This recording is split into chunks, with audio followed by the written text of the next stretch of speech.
Well, welcome to Manchester. We're at the heart of the city, at the university here, Oxford Road, University Place, and this is the Sky Stand Up, Be Counted Roadshow. We are launching it today. It's out and about across the country in 11 different locations over the next 3 weeks, starting here in Manchester today. The students are back after their Easter break. It's starting to get a little bit busy. The whole point of this campaign and the whole point of this roadshow is to encourage people between the ages of 16 and 25 to get engaged in politics. Perhaps they're not registered to vote.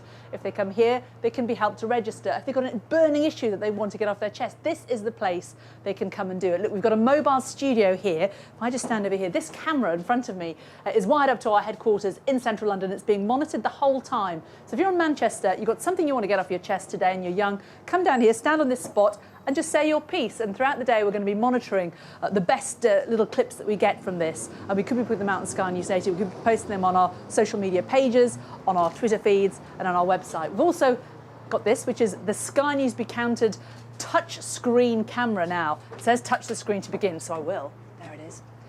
And it's going to take my photo. Here we are. I'm holding up a little placard. And you get 4 of these if you come down, and 4 of them in a row. That's not the best shot I've ever had taken, it has to be said. But you can put a message on here. This message here says you can make a chance. You can make a change, even vote on May the 7th. This is what some of the young people who've been here this morning have already written. Student Media for Democracy, Save Our NHS, Ready for Hillary. I don't know if she's taken part in Stand Up Be Counted yet. It might be a little bit ambitious. There's also consoles here, as I was saying, that they are linked to the electoral register. So if you are young and you haven't registered to vote, you only have a week left to do it. Next Monday is the cut-off date for registering to vote. But if you come down here today in Manchester and any of our other locations throughout the next few days, you can go on the console and it'll take you to the electoral register website so you can register to vote. Now, some of the people who have come down today, we've got a bunch of young people here who are all involved in politics in the Manchester area in different ways. Thank you all very much for coming down and being part of Stand Up Be Counted. We'll go through you all one by one. I'll start with you for Labour, Andrea Campos Vigouroux. Now, why did you decide to get involved in politics, for one, and why Labour? I've always been quite political in the sense that I've always had a really deep feeling of social justice ingrained in me, and I think that from a young age I've always been quite inclined with the Labour Party because it pushes values of social equality. And you know, growing up under a Blair government which did amazing things, especially for single parents, which I know my mum's a single mother, and for working families, and for our NHS, and for students. I think that's something that just always made me support the Labour Party from the off. So that's why you got involved. Next to you, the other side of the coin, Jack Murray, a Conservative.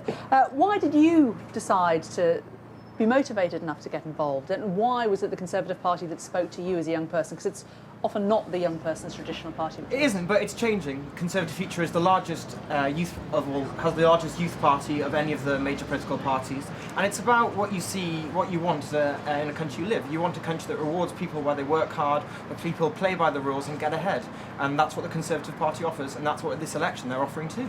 Well, standing next to you, Dominic Hardwick, you're here as the voice of young Lib Dems. Now, it's been a hard sell, I would imagine, for you out on the doorsteps at the moment, because the Lib Dems are, it seems to be always now linked with tuition fees. And when we had the big Stand Up Be Counted Democracy Day where we had all the leaders, it was Nick Clegg who got the hardest time about tuition fees. How hard is that for you? Well, you might find it surprising the number of supporters that we do have in and about the area with young people. One thing I've noticed though is it's generally hard to sell politics to young people because they don't really have that much of a voice when it comes to the election. Over 360 seats at the moment won't change MP at the next election because they're safe. And because we've got a broken voting system, young people are turned off because their vote won't change the outcome of the election. Fascinating. In front of you, Michael Wigram. Now, Michael, you're with UKIP, and when you look at the demographic of the UKIP supporters, they have a much older demographic than all the other parties, a much smaller number of young people involved. What was it about them that shouted out to you that made you think you wanted to become involved with them? Oh, well, it's the stance on the EU mainly. I'm a big supporter of direct democracy. I think every year now we seem to be passing more and more power away to Brussels to make more of our laws without having any say for British people. You say about our older demographic, but then we're the fastest growing youth movement in politics at the moment. We have more than 3,500 young members and 27 societies up and down the country at universities. So we're growing rapidly amongst young people in politics. Well, next to you, Catriona Watson. Now you're with Greens. Now they are a party which has traditionally had a very young demographic voting for them. Is it a party that you think you will always vote for? Or a lot of people vote Green, perhaps once in their life, perhaps when they're at university, and then they grow up, but they don't vote for them anymore. How are you going to ensure that young people keep voting for the Green Party when they get older?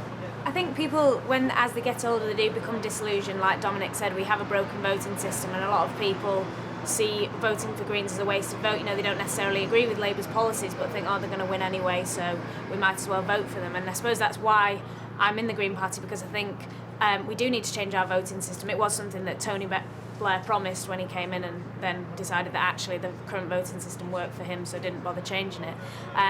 But I think what people need to remember is that voting for Greens still has an impact. We've already seen Ed Miliband adopt quite a few of our policies as he sees he's losing votes to the Greens. So I think people need to remember that it's not a wasted vote, and any vote for the Greens is telling the politicians in the main parties that people do support these policies, and they do agree with Green policies, and not the kind of austerity narrative of the three main parties. So we're talking about the broken voting system. Back to you, Jack. When you're out and about campaigning, what is the reaction that you get from young people in regards to politics? Do they just feel that they haven't got a say, that they're not connected, or are you finding that people actually really do have a view and they really do want to be? The thing is, people have a view, but they don't necessarily see how their view is related to politics. So they believe in rewarding work, they believe in why should you get something for nothing, but then when you translate that to some of the political parties, say, you know what, yeah, I do agree with that. And I think the main thing that all political parties have to do is try and really make their message simple and try and attract those voters, because there are people who support Conservative who may not necessarily believe they are Conservatives, but when you explain the facts to them, they come around and many of them join the party and vote for the Conservatives. Michael, for UKIP, when you're out and about, a lot has been made of the fact that UKIP is the protest party. Are you finding that a lot of people who perhaps haven't been engaged before and haven't voted before are coming to you because they feel that they haven't been served at the moment? Yeah, by that's the councils? definitely the case. We talked to people on the campaign trail.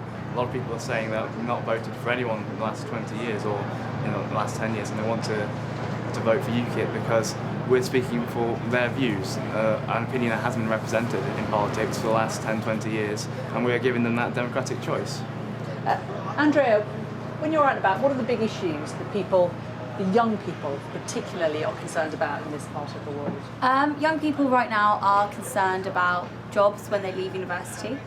And the Labour Party is saying we will guarantee a job for every university leaver who hasn't got a job within a year. Young people are worried about their NHS being privatised and sold off. They're worried about the state of services in the NHS.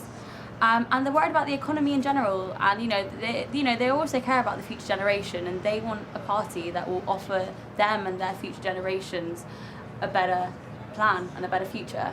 Dominic, is that echoed by you, or is that the same message that you're hearing when you're out and about for the Lib Dems?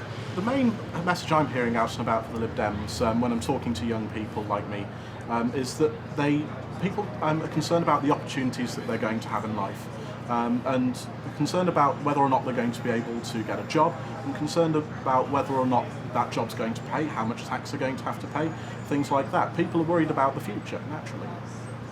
Catriona, in the front here for the Greens, what do you think of the tone of the campaign as it's been so far?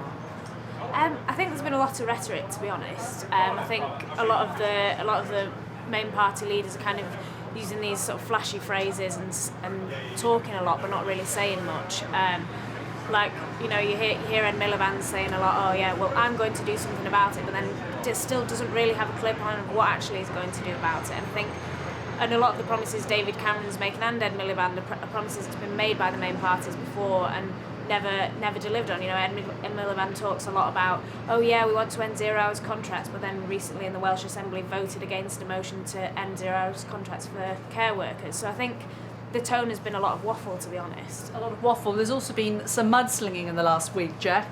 Do you think that's damaged the Conservatives at all? Absolutely not, because at the end of the day, no matter what these other parties say, the choice at this election is between Labour or the Conservatives. And I think the fact that Ed Miliband is not a strong leader has been pointed out. This is the person that's going to be Prime Minister in charge of our armed forces, and I think as an opposition, as the party that's opposing them, I think it's really important we point it out. And let's be honest, Labour aren't immune to slinging some mud when it suits them. Okay, we've only got 30 seconds left, so I'm going to ask you very briefly, not necessarily for your party, but why should young people vote? Have your voice heard, have a say in your future, definitely. Jack? It's a democratic right that people fought for. Use it, make it proud, and have a say the way your country's run. If you vote, then people and politicians will care about what you have to say and will pass policies that are good for you. And Michael in front. Decisions that are made today will affect you for the rest of your lives, so get involved now. Finally, Katrina. Young people traditionally have a very low voter turnout, and like Dom says, if you don't vote, politicians won't make policies that cater for you, so don't let that happen again. Thank you all very much. Well, there you have it. 5 people who are very engaged with politics. We know there are a lot of you out there who are very engaged in politics, but perhaps still haven't registered to vote. Perhaps feel like these contributors were saying that your voices aren't being heard by the main parties or by the main leaders. What can you do? Well, you can certainly register to vote. You've only got a week left to do it. You can do it here, today, at the Stand Up Be Counted van here in the centre of Manchester, but there's also lots of other ways you can do it as well. You can go online. We're going to have lots more coverage here from Manchester and Stand Up Be Counted throughout the day.